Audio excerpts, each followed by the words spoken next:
Salut, je suis Marc Biagny et je vais t'aider à devenir une meilleure version de toi-même. Il y a un sujet dont j'ai envie de te parler aujourd'hui parce que j'ai l'impression quand on parle de la nourriture, quand on parle, tu vois, quand on a en tête ces gros mangeurs ou les gens bah voilà, qui font toujours des portions un peu trop grandes ou qui ont tendance à mettre la main dans le paquet de gâteaux et qui mangent sans s'arrêter jusqu'à souvent, la plupart du temps, le regretter. Au final, il y a une dimension qu'on n'aborde jamais et moi je trouve ça un peu étrange parce que quelque part, à mon avis, on pourrait résoudre tant de choses en regardant ce problème-là sous cet angle, c'est cette sorte de connexion émotionnelle que l'on a avec la nourriture.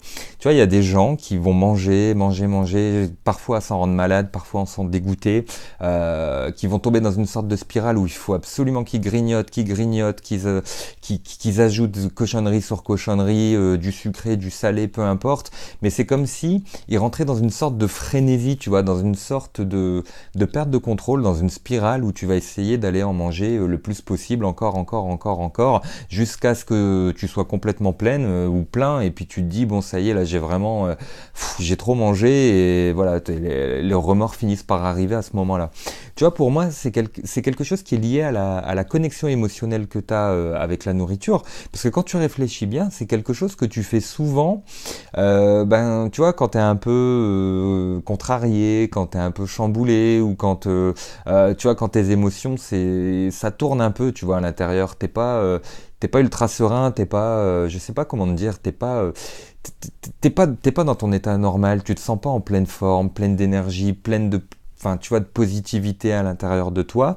C'est toujours dans les moments où tu te sens un peu faible, un peu fébrile, un peu fragile, un peu fatigué, que tu vas, bah voilà, commencer à manger et tomber dans un puits sans fond où tu vas manger jusqu'à te faire du mal. Alors après, tu as aussi le truc, c'est qu'on associe aussi souvent le plaisir de manger avec le côté social, avec le côté être avec des amis et passer un bon moment, soit cuisiner pour eux, soit manger dehors ou quelque part avec eux. Et des fois, t'arrives pas non plus à dissocier, t'arrives pas à dissocier les deux en fait. C'est comme si les deux étaient forcément liés et voilà, tu t'arrives plus à trouver du plaisir dans le simple fait de voir tes amis ou voir tes proches sans avoir cette dimension de la nourriture.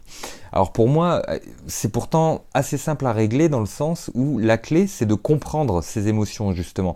Tu vois, la clé, c'est de comprendre quel est cet état émotionnel qui t'a plongé dans cette sorte de frénésie que tu contrôles plus trop.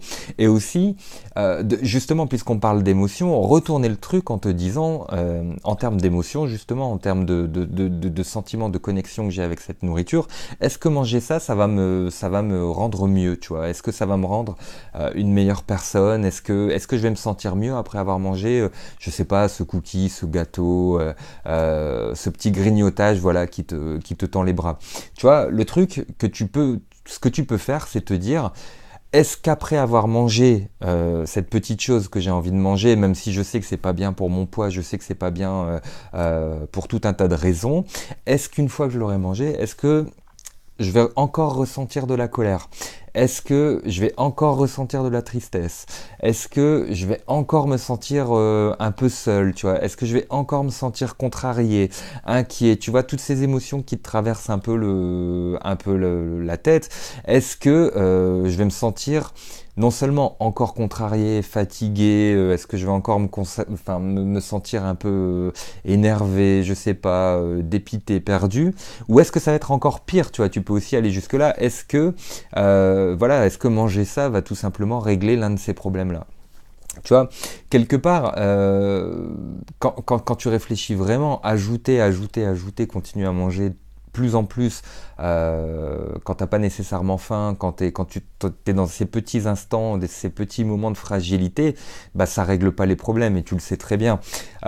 Tu vois, rajouter une part de gâteau ou une bouchée ou un nouveau biscuit, ben ça va pas te rendre plus relaxé, ça va pas te rendre plus aimé ou aimant, ça va pas te rendre plus heureuse tout simplement, tu vois. Alors le truc que tu peux faire aussi qui marche très très bien, c'est de dissocier enfin en tout cas moi je trouve que ça fonctionne bien avec moi, c'est de dissocier la nourriture de tout jugement moral. Tu vois, c'est un moment, ça sert à rien de se dire des trucs du genre je mérite pas ce biscuit, je le mérite pas, tu vois, j'ai pas fait ce qu'il fallait pour, je sais pas, j'ai pas assez transpiré aujourd'hui, j'ai pas fait assez de sport, j'ai pas beaucoup marché, donc ce gâteau-là, je le mérite pas. Tu vois, il y a un moment, le gâteau en question, bah, c'est juste un gâteau, tu vois. Enfin, t'as deux choix possibles, soit tu y touches, soit tu y touches pas, tu vois. Point. Tu peux en avoir envie, tu peux ne pas l'aimer, tu peux ne pas l'apprécier quand tu vas le manger, mais ça reste un gâteau. Point à la ligne, tu vois. Faut vraiment réussir à dissocier ce côté moral, tu vois. Je sais pas d'où ça vient, certainement notre éducation, tu vois. Dans notre éducation, on nous fait toujours, enfin, on nous fait grandir en nous disant, tu vois, tu peux pas, voilà, tu t'as pas le droit de manger si tu l'as pas mérité. Par exemple, sous-entendu, si t'as pas cuisiné ou si t'as pas, enfin, dans d'autres temps, ça aurait été, tu peux pas manger si t'es pas allé chasser ta propre nourriture, tu vois. Peut-être que ça vient de là, j'en sais rien. Ou c'est peut-être aussi lié à notre éducation occidentale, où, par exemple, il y a cette notion de tout travail mérite salaire. Tu vois, dans nos sociétés occidentales, en France c'est assez prononcé, c'est très très très mal vu de gagner de l'argent s'il n'y a pas eu un labeur, tu vois, s'il n'y a pas eu un effort physique qui a été pénible, qui a été dur, qui a été long, tu vois, si t'as pas eu tout ça, c'est très très mal vu de gagner de l'argent. Peut-être qu'avec la nourriture, je sais pas, moi je t'encourage à y penser, peut-être qu'avec la nourriture c'est un peu pareil quelque part. Le truc, c'est de réussir à dissocier ce jugement moral, et ça va dans les deux sens, tu vois. C'est aussi de se dire, est-ce que ma valeur va augmenter quand je vais manger le petit gâteau ou le petit grignotage ou le petit truc qui me fait plaisir? Bah non, ma valeur, elle va rester exactement la même. Enfin, enfin qui je suis, la façon dont on me voit, ce que je fais de ma vie, mes choix, mes principes, mes valeurs. Tout ça, ça va rester intact que tu manges ou pas le gâteau en question, tu vois. C'est soit tu le manges et il sera plus là, mais soit tu le manges pas. Mais dans les deux cas, le monde va rester exactement comme il est, tu vois. Ça change pas la face du monde. Quelque part, faire ce travail-là, c'est enlever du pouvoir, tu vois, ce genre de pouvoir ésotérique qu'a la nourriture sur toi, tu vois. C'est dédramatiser le truc, c'est te dire, c'est juste de la bouffe, tu vois. Ces combats mentaux là que je me fais dans ma tête, ben, ils existent que dans ma tête justement. Et à un moment, faut passer à autre chose enfin dédramatiser le truc, tu vois. C'est juste de la nourriture, t'y touches pas, point à la ligne. Il faut arrêter de se faire des nœuds au cerveau et de retourner le truc dans tous les sens. Je pense que ça ne sert à rien, tu vois. Je pense que tu as le droit de te dire ça. Tu vois, quelque part, tu as ce côté, les portions. Un gâteau ne changera pas la face du monde, deux gâteaux ne changera pas la face du monde, mais tout le paquet de cookies, par exemple, lui, il va te faire très très mal, tu vois. Ça va te faire super mal. Alors voilà, il faut juste dédramatiser ce côté jugement, ce côté moraline que tu peux avoir avec la nourriture, tout en étant conscient des implications que l'excès va engendrer sur toi, tu vois. Ça, c'est peut-être quelque chose que tu peux faire. Alors après, la réponse que je fais moi aussi, c'est aux personnes qui ont peur de perdre sur l'aspect social, tu sais, qui ont peur, voilà, parce que elles vont associer le plaisir de manger avec le plaisir d'être avec les autres, avec le plaisir de manger, et finalement pas réussir à s'en sortir en se disant si je veux manger moins, il faut que je vois moins les autres, ou j'ai peur d'aller à un apéro, ou j'ai peur d'aller à une fête parce que je vais encore une fois trop manger, je vais me sentir pas bien et tout ça. Tu vois, le truc, c'est pas nécessairement mal comment dire. Nous manger, c'est une convention sociale, tu vois. C'est quelque chose qui nous vient depuis toujours en fait. Enfin, j'allais dire depuis des millénaires, mais même pas. Le concept de partager de la nourriture, c'est quelque chose de très fort. C'est clanique limite, c'est tribal le truc. C'est une marque d'affection, une marque d'attention, une marque de respect, une marque de survie aussi. Tu prends soin des tiens en partageant la nourriture. C'est quelque chose qui est gravé en toi, c'est dans ton ADN. Tu peux même pas lutter, tu vois. Donc c'est même pas la peine d'essayer de dissocier les deux, tu vois. Enfin, les deux cohabitent. Voilà, tu peux cuisiner pour les autres, tu peux aller à un apéro, tu peux boire une bière, tu peux partager ça, tu vois. C'est pas le problème en fait. Ça a toujours été là et ce sera toujours là, ça fait partie de la culture et faut pas l'éluder, à mon avis, ce serait une erreur. Par contre, ce que tu peux faire aussi, c'est de ne pas oublier les raisons pour lesquelles tu te sociabilises avec des gens. Tu te sociabilises avec des gens, c'est pas pour manger, tu vas manger, c'est juste le prétexte. Tu te sociabilises avec des gens parce que tu as envie, parce qu'ils te font te sentir bien, ils te font te sentir important, ils te valorisent, et toi c'est pareil, tu peux les soutenir, tu peux leur donner des blagues et leur donner l'occasion leur dire des blagues et leur donner l'occasion de rigoler, tu peux même être dans la séduction, tu vois, c'est des choses qui peuvent, c'est des relations que tu peux avoir avec les autres, mais tout ça, tu le fais pour ces raisons-là, voilà, pas pour ce que ça te procure chez toi, pour cet accomplissement social que tu vas rechercher dans ton interaction avec les autres. Et moi, je suis persuadé qu'un des secrets du bonheur, c'est une vie sociale épanouie. Tu vois, c'est quelque chose, tu peux pas faire l'impasse là-dessus.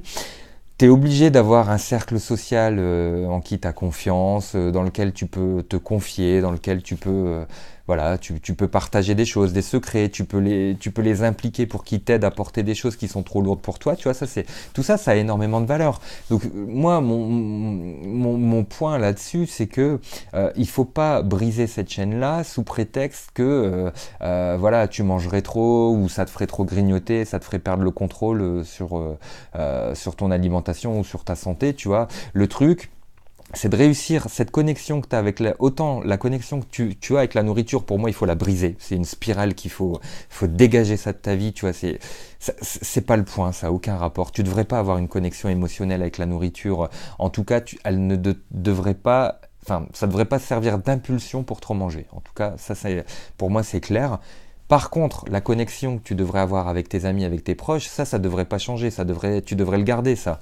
Tu vois, si tu veux avoir du temps avec ta famille, bah, continue d'avoir du temps avec ta famille, et faire cette connexion avec eux, avec les gens, avec ton entourage. Comment ça se passe? Ben, ça commence par les écouter, tout simplement, tu vois, apprendre à écouter, ça c'est quelque chose, c'est difficile à faire, l'exercice est difficile, tu vois, arrêter de tout ramener à soi et plus écouter les autres, garder le contact visuel, tu vois, quand quelqu'un te parle et te regarde, et ben tu rends son regard, tu vois, tu le soutiens, le regard, t'as pas le regard fuyant, voilà, c'est des choses, ça développe l'empathie, tu vois, c'est des choses, les gens se sentent en connexion, se sentent appréciés, se sentent épaulés, se sentent soutenus, et ça c'est quelque chose qui améliore vraiment tes relations, mais quelque part ta relation elle devient vraie, tu vois, ça vient du cœur, c'est une vraie connexion, et ça pour moi c'est beaucoup plus sain de l'avoir avec les gens que de l'avoir avec la nourriture. Et alors, je conclurai cette petite vidéo par ça, c'est que la plupart du temps, c'est en plus le côté ironique de la chose, la plupart du temps, et pour moi c'est un piège, et c'est une aberration sans nom, c'est que l'addiction à la nourriture, le fait de grignoter, le fait, tu vois, de manger, toutes ces cochonneries, ces grignotages entre les repas et tout ça, la plupart du temps, c'est juste de l'addiction au sucre. C'est juste...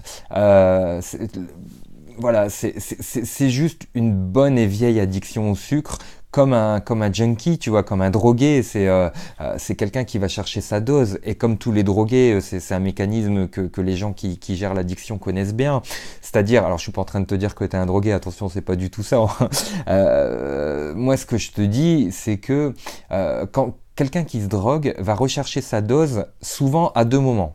Soit quand il célèbre quelque chose, donc tu vois la personne elle est super contente, elle a un truc à fêter, boum, le réflexe ça va être de prendre une drogue récréative ou non, mais de prendre une drogue pour célébrer, ou à l'inverse quand elle est contrariée.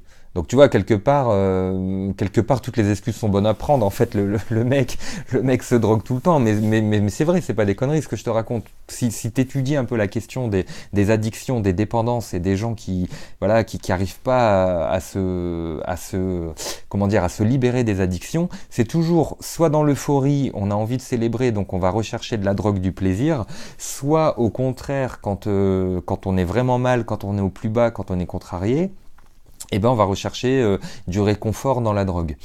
Et quelque part, pour moi, le parallèle avec l'alimentation, avec la junk food, avec le grignotage, eh ben finalement, il n'est pas si fort que ça parce que, je veux dire, il n'est pas si extrême, il n'est pas si incongru. Parce que, tu vois, il y a des patterns dans ces moments où tu te laisses aller au grignotage. Tu vois, il y a des moments qui sont plus propices que d'autres. Il y a des moments que tu reproduis beaucoup plus volontiers que d'autres. Et est-ce que c'est quand tu es stressé? Est-ce que c'est quand tu célèbres? Est-ce que c'est quand, tu vois, la plupart du temps, c'est quand tu te sens fatigué, quand tu te sens un petit peu dans le creux de la vague et tu vas te dire, je vais manger quelque chose et ça va repartir. Mais voilà, c'est juste de l'addiction au sucre. Et ce que tu remarques quand tu arrives à te sevrer du sucre pendant une semaine ou 2 semaines, c'est que comme par hasard, ton grignotage baisse. Tu vois, c'est limite magique le truc, c'est que quand tu arrives à baisser ton apport en sucre sur une durée assez longue, entre 1 et 2 semaines, c'est pas simple à faire comme exercice, mais quand tu y arrives, tu te rends compte qu'au bout de, voilà, au bout de 2 semaines, tu arrêtes de grignoter ou tu grignotes beaucoup moins, et au bout d'un mois, ça devient complètement dingue. Enfin, tu arrives à ne plus y penser. Et ta relation avec la nourriture s'est transformée. Et tu vois, là, tu as brisé le cercle de cette connexion émotionnelle que tu as avec la nourriture. Tu t'es libéré, tu vois. Et tu t'es libéré à tous les niveaux. Ça veut dire que tu manges des portions raisonnables, t'es plus en train de chercher la récompense du sucre constamment. Et voilà, tu as brisé la spirale émotionnelle qui te lie à la nourriture. Tu finis par ne manger que des choses qui te font plaisir, qui te font du bien, qui te rendent en bonne santé.